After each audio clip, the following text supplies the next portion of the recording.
what's good guys, welcome back to another video. If you're new here, my name's Gyon, and today we're going to talk about what car I'd buy on my P plates.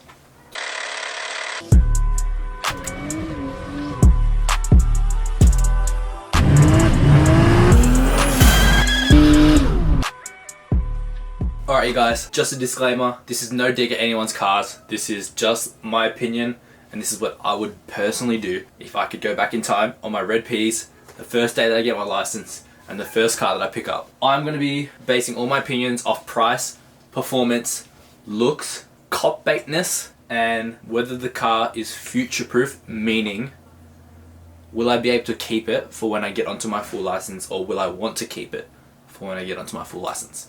To kick off this video, I'm going to be starting with two cars, and it's a no-brainer and it's a must-do, and it's going to be the Falcon XR6/G6E and the Holden SV6 models. When it comes to price, these cars can vary a lot. There's so many models out there. For the Falcon, goes from BA, from AU even, all the way to FGX, and the Holdens, VTs to VFs. So the price varies. It can go from 5 grand for the older models to up to 30 grand for the newer models. So if it came to price, I know that most of you guys will probably go for the newer ones. So going from the VE to the VF for the Holdens and the FG to the FGX for the Fords. The prices, it's pretty well priced. So in my opinion, the price is good. When it comes to performance, these two cars in particular, one has a Barra, one has an SV6 motor. I don't know the exact details of it. They are both one of the fastest P-plate legal cars you can get, and they're also one of the biggest. When it comes to performance, they're really quick for the size of car that they are, and especially for being on your P-plates. They're enough for you to learn to do a little skid here and there, practice how to steer. So when it comes to performance for a P-plate car, they're pretty good.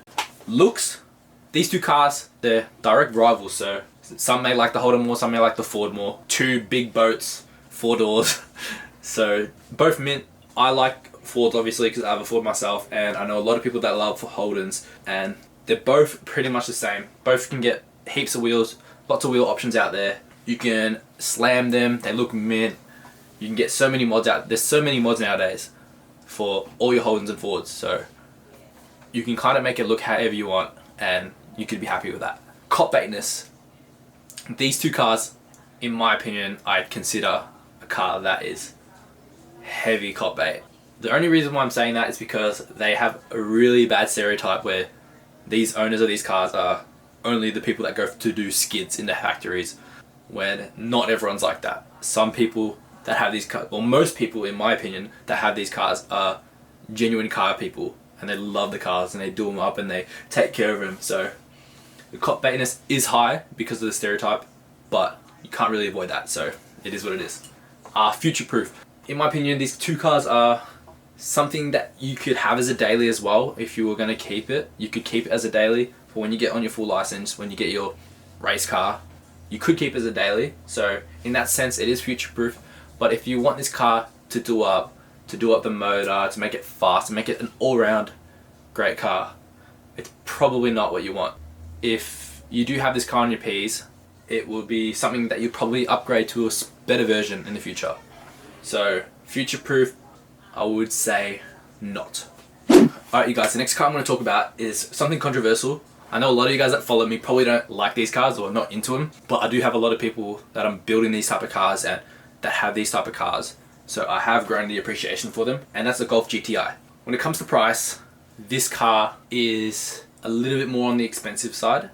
It is a Euro car, so you will get that, but price reflects quality and you will get a little bit more performance. Like in the GTI, it's probably one of the fastest, or if not the fastest, P-plate car you can get. That is mint, and you can always do it up too. It's got an engine that's capable of doing more, and that's always good when you have a P-plate car. So it is something that is worth checking out, because I know there's a lot of GTIs out there that do their crackles and pops, but there are some really, really fast ones out there too.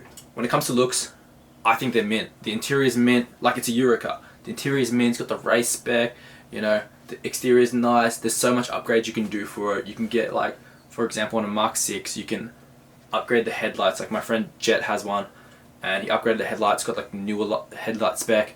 It's easy, you can slam it. It's got so many wheel options out there.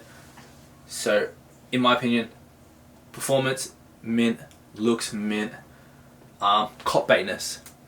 There's a growing number of people that own these cars, and the more people that own a certain car, the more idiots there are that doing reckless shit, making loud bangs and pops and shit. So I feel like this is one of those cars that are starting to become really cop baited. So whether you have one right now or not, or wanting to get one on your P's, you got to remember, as soon as you do them up, the cops might be on your ass.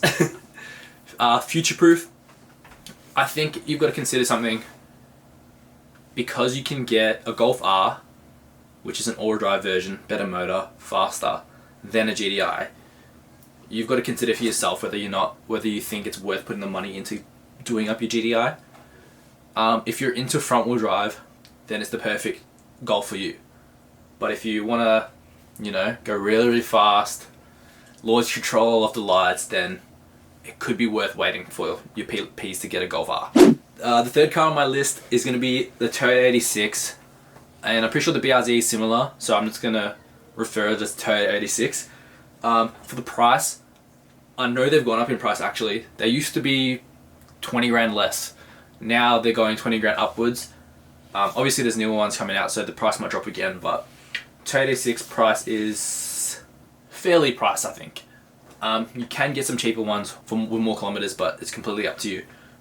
Performance wise, I don't think they're the best when it comes to going fast, but if you want to do like your hill runs, your mountain runs and things like that, it's got enough power for it. It's also got enough power if you want to do a little doughy in first gear, practice some steering, and in my personal opinion, I've tested out my friend Fahad's 86, and driving it and doing a couple of spins in it, it's a well-balanced car and very easy to learn to steer. When it comes to looks, I think Toyota 86 is pretty much up there. Like you can get any wheels for it. There's so much available, so many body kits out there, so many wings, so many headlights, rear lights, interior mods. There's, you name it, Toyota 86, you can do anything for it. The only bad thing about it is that with having so much stuff that's made for it, a lot of people can easily get the same look as another one. So you always got to look out for that, and being original is hard in a car like that. Cop baitness, I think it depends on what type of look you're going for with the 86. I know a lot of people go for the wide body look and stance wars type of vibes. I can tell that a lot of 86 owners / BRZ owners are into the stance type of vibes. And if you're one of those ones, then yes, cop baited is probably, like, you'll probably get the cops on your ass too. Because obviously your car's going to be slammed, bagged, wide bodied, got all the looks. If you knew cops, they don't like that. Future proof, if you're into the stance scene, things like that, then this car's mint car. But if you're into performance and things like that, you're probably gonna be breaking the bank to make the car powerful and, like, really worth putting the amount of money into the motor and things like that.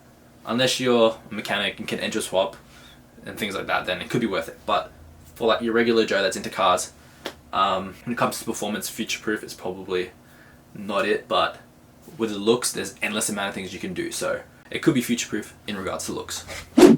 Alright you guys, another car that I've got on my list is going to be a Honda Accord Euro.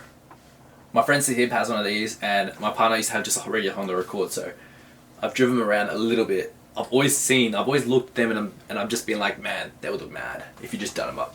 When it comes to price, cheap car, that's all I can say, it's a cheap car.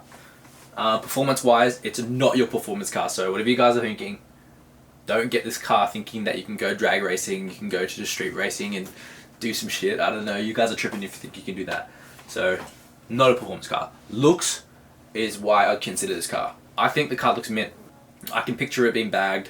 I can picture it having mint wheels. It's got a sunroof, leather interior, just a mad cruising car. You go like around to your local Stance Wars car meet and just, bag it out. But yeah, that's why I get it. Looks. Cop baitness, definitely not a cop bait car. There's too many people around there. Like, your neighbor has one. Seriously.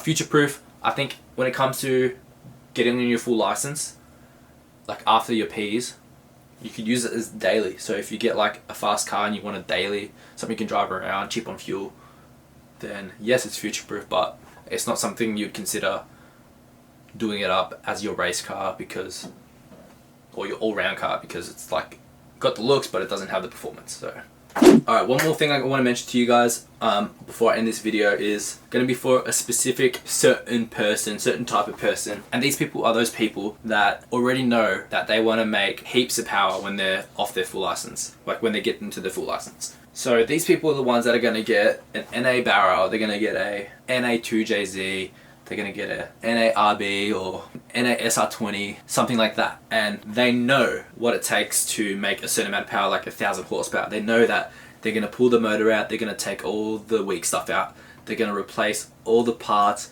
and make it an unbreakable motor. You can get away with buying an NA car on your Ps and keeping it forever, really. Because you know for a fact that you're going to have to build every single part in this car. So it doesn't really matter whether you get a turbo version or not, because you're going to have to rebuild everything anyways. So if you're smart and you think that far ahead, then good on you. You always got to remember that. You've got to pay the price to do something like that. And like if you can afford to do it all out, then it's worth going that route and just buying buying your car NA, and then if you have the money or if you have no budget, you can just fully build the motor, things like that. If you're, for example, someone like me, I'm not rich, so I just got the turbo car and then, you know, build it up in stages, and that's it. So I hope you guys got a little bit out of this video today, and I've always wanted to make this P-Plate video. This is not like all the P-Plate legal cars out there, obviously. In my experience, these are the cars that my friends would have, what I see on the street more often, and what I know about. And these are the reasons why I choose these cars over any other ones. Not saying there's other choices, there's like what, Sportivo you could choose, you know, there's heaps of other cars, Subarus out there, but this is what I'd choose if I was on my P's again. If you guys did enjoy this video and got the little, even if there's a little thing you got out of this video, that's good. Leave a like, leave a comment, and if you want, you can subscribe too.